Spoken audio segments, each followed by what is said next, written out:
Bismillahirrahmanirrahim. Assalamualaikum warahmatullahi wabarakatuh. Perkenalkan, nama saya Munira dengan NIM 2002 060021 dari kelas MPI 6A. Di sini saya akan menjelaskan mengenai materi dari mata kuliah manajemen perubahan. Yang pertama itu pembahasan pertama mengenai approach models of individual change atau model pendekatan dalam perubahan individu. Ada 4, yaitu the humanistic psychology approach atau pendekatan humanistik adalah tentang percaya dalam pembangunan dan pertumbuhan dan memaksimalkan potensi penekanannya adalah pada pengembangan sehat, hubungan otentik sehat dan organisasi yang sehat. Yang kedua ada psychodynamic approach atau bagian dalam dari perubahan adalah tentang pemahaman dan yang berkaitan dengan dunia batin dari perubahan, terutama signifikan ketika orang-orang akan sangat mempengaruhi melalui perubahan. Yang ketiga ada behavioral approach atau pendekatan perilaku, merupakan tentang mengubah sikap lain melalui ganjaran dan hukum. Ini mengarah pada analisis perilaku dan penggunaan strategi hadiah. Yang keempat ada cognitive approach atau pendekatan kognitif adalah tentang mencapai hasil melalui reframing positif, teknik terkait penekanan tujuan dan pembinaan untuk mencapai hasil. Materi selanjutnya ada langkah dalam proses manajemen perubahan.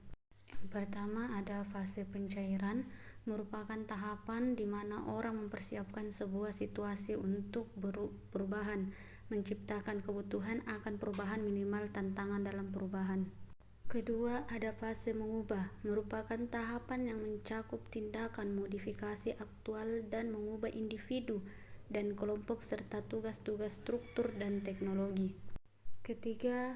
Ketiga ada fase pembekuan kembali, merupakan tahap final dalam proses perubahan. Ia didesain untuk memelihara momentum dalam suatu perubahan, di mana memperkuat hasil-hasil, mengevaluasi hasil-hasil, dan membuat modifikasi-modifikasi konstruktif. Yang ketiga ada teknik-teknik dalam pengembangan organisasi. Adapun bagiannya yang pertama latihan kepekaan. Teknik ini bertujuan untuk membangun kesadaran individu terhadap dirinya, orang lain dan lingkungan sekitarnya serta mengungkapkan perasaan dan pengalaman pribadinya. Yang kedua, survei umpan balik. Teknik survei umpan balik ini digunakan untuk mendapatkan umpan balik dari anggota organisasi ataupun pelanggan mengenai kinerja organisasi atau produk yang bertujuan untuk meningkatkan kinerja melalui hasil survei. Yang ketiga, ada pembentukan tim. Teknik ini digunakan untuk memperkuat kerjasama dan keterampilan interpersonal dalam suatu tim. Yang keempat, ada konsultasi proses. Tujuan konsultasi proses adalah untuk mengetahui masalah dalam organisasi dan melakukan konsultasi masalah dengan konsultan ahli. Yang kelima, ada third party peacemaking atau teknik ini digunakan untuk menyelesaikan konflik yang terjadi antar individu atau kelompok dalam suatu organisasi yang melibatkan orang ketiga yang bersifat netral dalam penyelesaian konflik tersebut.